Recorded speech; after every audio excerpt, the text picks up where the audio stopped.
guys, so delikado ang sitwasyon namin.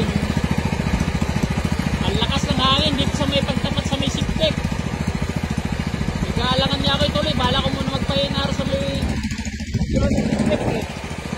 Pero baka pag lampas namin dun sa pagtapat namin sa may mga cage, minahina, medyo kumubli kasi open area to eh, kaya ang lakas ng mga hangin dito. Nasalukan na kami ng alon. Delikado talaga. Ikaga pa kami isda. Kanina, lakas eh. Sabi ko, delikado tayo nito ah. Baka pagka kumubli naman sa may mga cage, minahina. Pagka ganyan guys na ano, malalaki ang alon, huwag kayong ahalang ang bangka, huwag nyo iahalang.